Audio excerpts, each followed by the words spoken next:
A stranger demanded I give up my first-class seat because a mother deserves it more than some nobody. When I refused, she grabbed my boarding pass and screamed, "I'm taking this seat, you can sit in the back." The flight attendant rushed over as I pulled out my phone and said, "Then let's see what the airline thinks about that." I had just wrapped up a demanding week in New York City and was eagerly anticipating my flight back to Los Angeles. As a frequent traveler, I had accumulated enough points to upgrade to a first-class seat, a small luxury I seldom indulged in. The thought of stretching out and enjoying some well-deserved comfort during the 5-hour journey was the light at the end of my hectic week. Arriving at JFK Airport, I navigated through the bustling terminals, cleared security without a hitch, and made my way to the gate. The boarding process was routine, and soon I found myself settling into seat 2A, right by the window. The cabin exuded an air of tranquility, with passengers quietly stowing their belongings and exchanging polite nods. I exhaled deeply, feeling a sense of relief wash over me. Just as I was adjusting my seatbelt, a woman appeared beside me. She seemed to be in her mid-30s, dressed in casual attire, with her hair pulled back into a messy bun. In tow was a young boy, probably around 6 years old, clutching a tablet and looking around curiously. "Excuse me," she began, her tone saccharine yet assertive. "I was wondering if you could do me a huge favor." I looked up, offering a polite smile. "Sure, what is it?" "My son and I got separated due to a booking error," she explained, placing a hand on the boy's shoulder. "He's seated back in economy, and I was hoping you'd be willing to switch seats so we can sit together. You know how important it is for a mother to be with her child." I glanced at the boy, who seemed more engrossed in his game than the seating arrangement. Turning back to her, I replied, "I'm sorry to hear about the mix-up, but I specifically booked this seat and was looking forward to the first-class experience." Her smile faltered, and a flicker of annoyance crossed her face. "I understand, but he's just a child. He needs his mother. Surely you can empathize with that." "I do," I nodded, maintaining my composure. "However, I planned and paid for this seat in advance. Perhaps you can speak with the flight attendants. They might be able to assist you." She huffed, clearly displeased with my response, and without another word, stormed off toward the back of the plane. I sighed, hoping that was the end of it. Moments later, as the final boarding announcements were being made, I felt a tap on my shoulder. Turning, I saw the same woman, now accompanied by a flight attendant. "Sir," the flight attendant began, her expression neutral, "this passenger has informed me of the seating issue. Would you be willing to switch seats so she can sit with her son?" I reiterated my stance. "I understand the situation, but I selected this seat intentionally and would prefer to keep it." The flight attendant nodded. "Understood. Ma'am, unfortunately, we cannot compel passengers to change seats. Perhaps we can find another solution." The woman's face turned a shade redder. "This is unbelievable," she exclaimed. "You're seriously going to let a child sit alone because this man refuses to show some compassion?" "Ma'am, please lower your voice," the flight attendant cautioned. But she was on a roll. "I bet if I were some rich businessman, you'd bend over backward to accommodate me. But a mother? No, we get treated like second-class citizens." At this point, other passengers were starting to take notice, some casting curious glances our way. I felt my face flush with embarrassment but remained silent, not wanting to escalate the situation.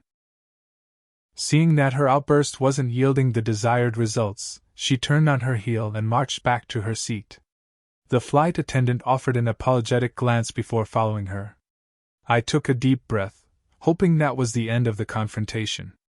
The plane doors closed, and we began taxiing to the runway. I leaned back, trying to relax, but the tension from the earlier encounter lingered. About an hour into the flight, just as I was beginning to doze off, I felt a presence beside me. Opening my eyes, I saw the same woman standing in the aisle. "Excuse me," she said, her voice dripping with false sweetness. "I need to use the restroom, and there's a line in the back. May I use the one up here?" I was taken aback but managed to nod. Sure, it's right there. I pointed toward the front of the cabin. She thanked me and disappeared into the restroom.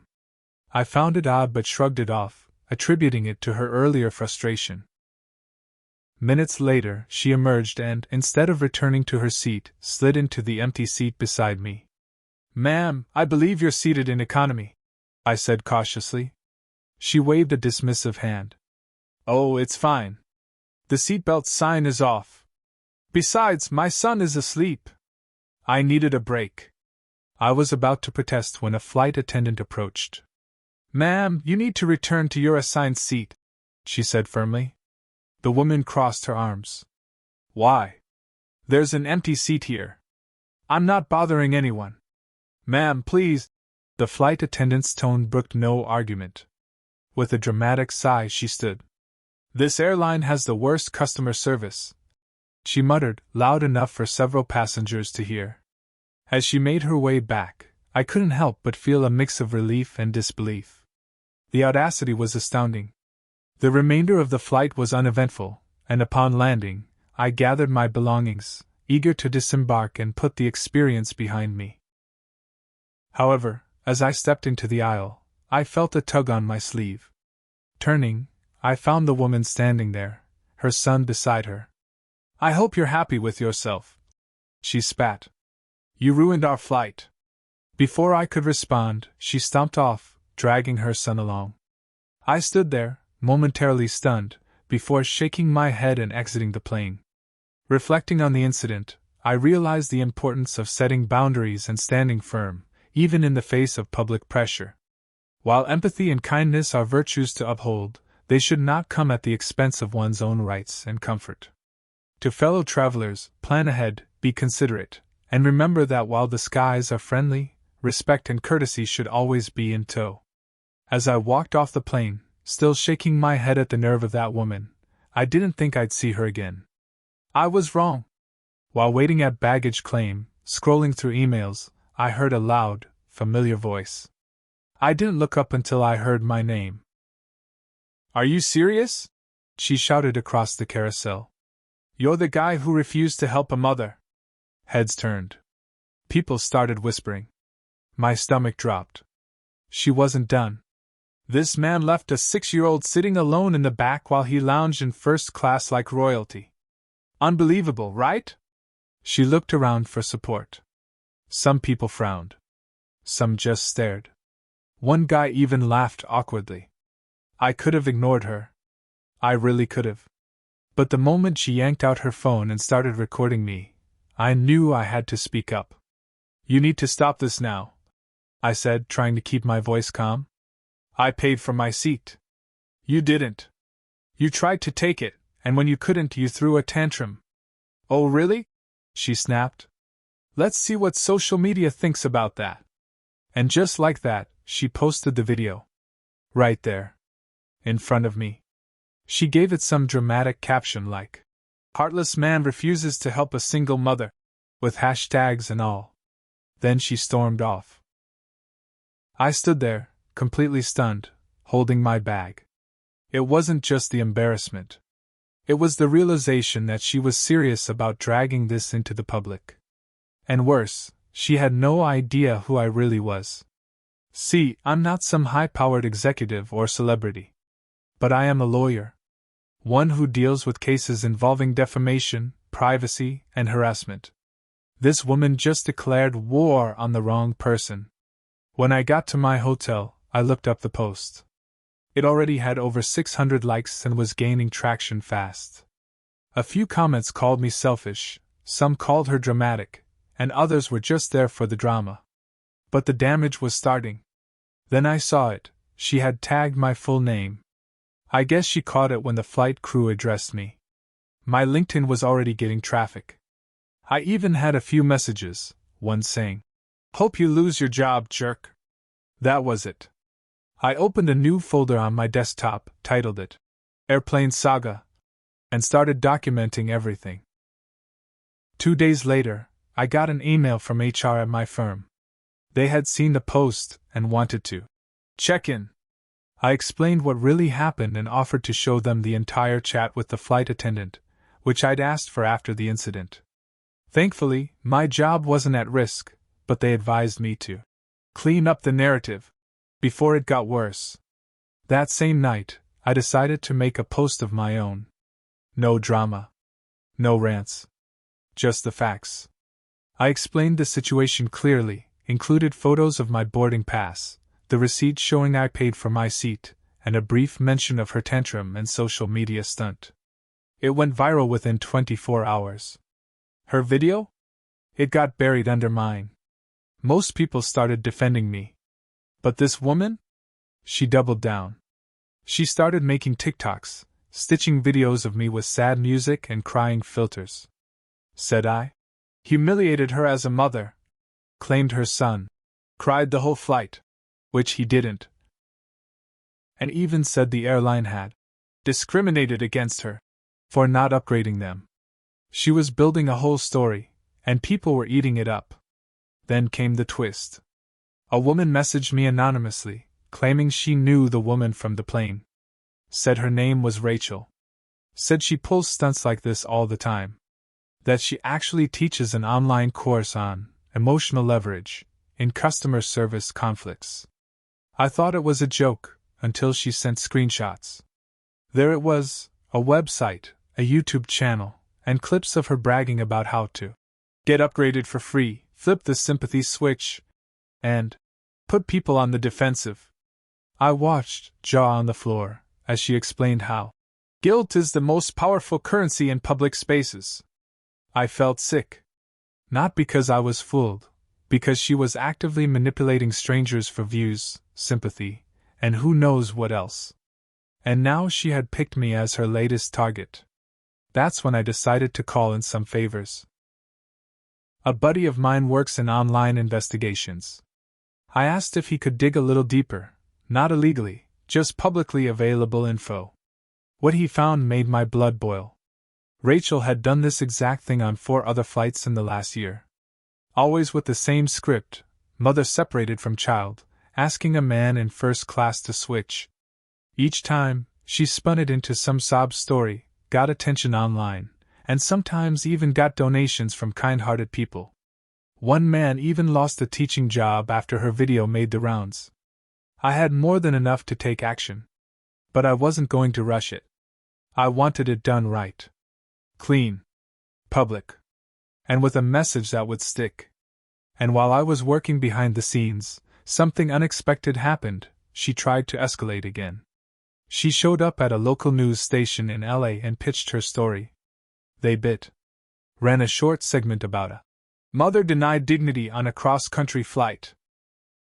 My picture was blurred but easy to recognize for anyone who knew me.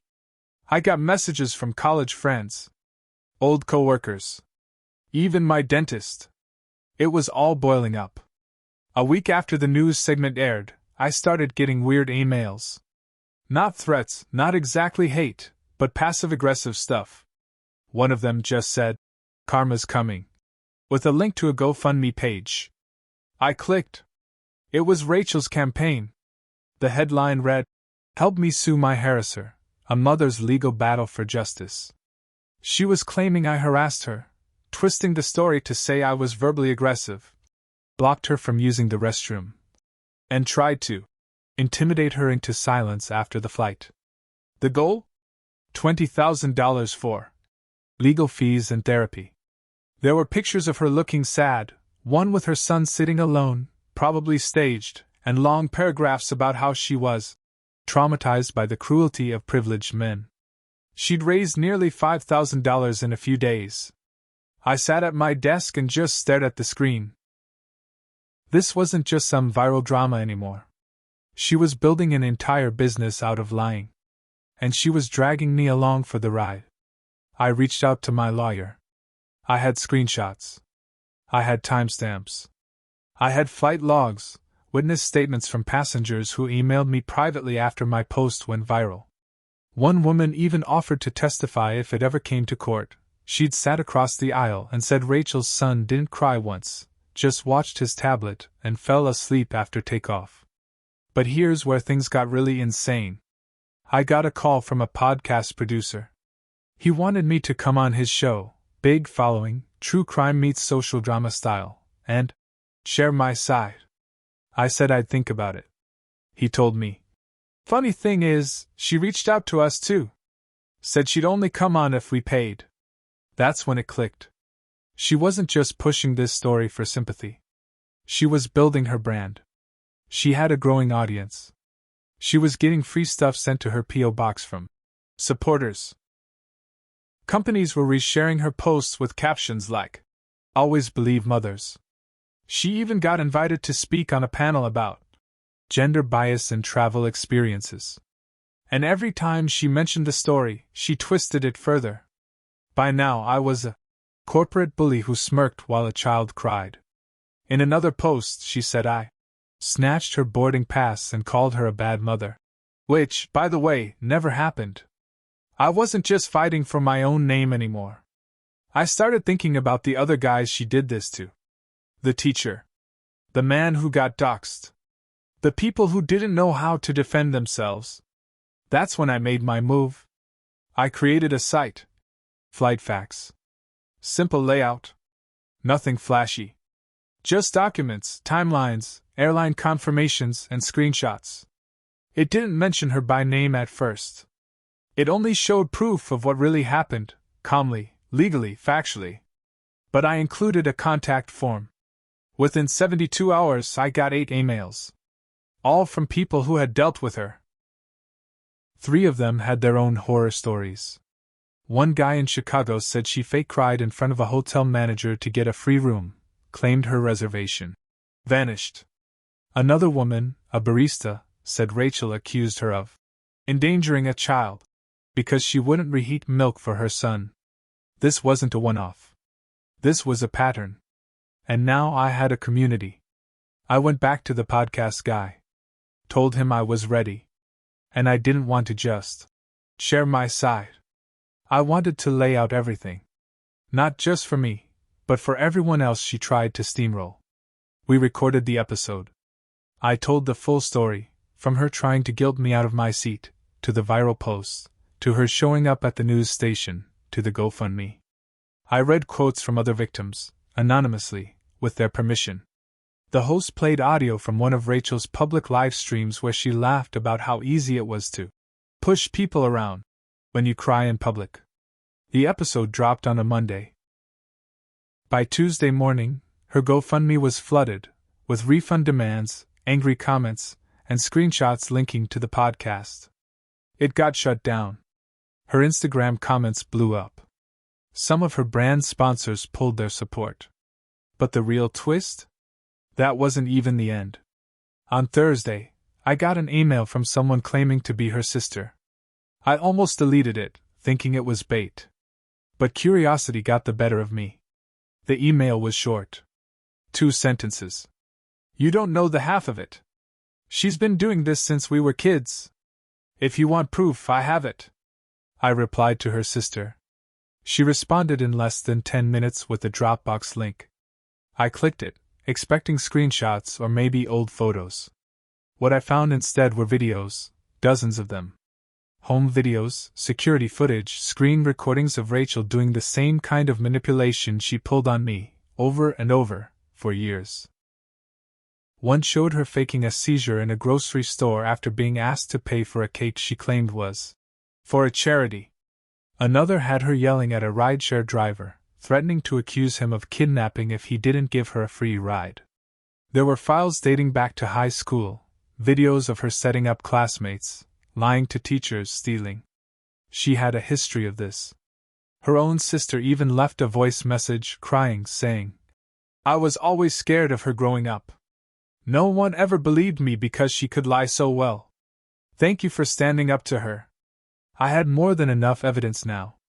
I packaged everything together and sent it to a journalist I trusted, someone who had already been following the story after the podcast. They published a long-form piece called "The Manipulator in Seat 17C." It blew up. Rachel's entire web started unraveling. One of her old victims, an elderly man she falsely accused of assault in a mall to get a settlement, filed to reopen his case using the new evidence. 2 brands she worked with issued public apologies and confirmed they'd never work with her again. Her YouTube channel was demonetized. Her Instagram went dark. The GoFundMe banned her. But she didn't go down quietly. Rachel posted one last video before everything got scrubbed. She cried on camera. Said she was bullied by a mob and betrayed by her own family. Then she blamed me, said I was obsessed with ruining her life. In the comments, a few die-hard followers tried to defend her, but most weren't buying it anymore. They saw the receipts. They knew. I thought that would be the end. Then I got sued. She filed a lawsuit claiming defamation, loss of income, emotional distress, the works. My lawyer called it the most unhinged claim he'd ever seen. But still, it was court. It was money. It was time. We went to trial. It was public. Cameras. Reporters. Everything. I sat there as her lawyer tried to paint me as some vengeful man on a crusade to destroy a poor single mother. Then it was my turn. We presented everything. The flight details. The posts. The lies. The recordings. Witnesses testified. Even her sister showed up, took the stand, and told the courtroom the truth. The jury didn't need long. They threw her case out. But it didn't stop there. The judge looked at the evidence and referred it to the district attorney. Turns out she might have committed fraud, especially with her GoFundMe history and all the fake claims. That part's still ongoing. After the trial, I walked out of the courthouse, exhausted. Cameras flashed. Reporters shouted questions. But I didn't say much. I just wanted to go home.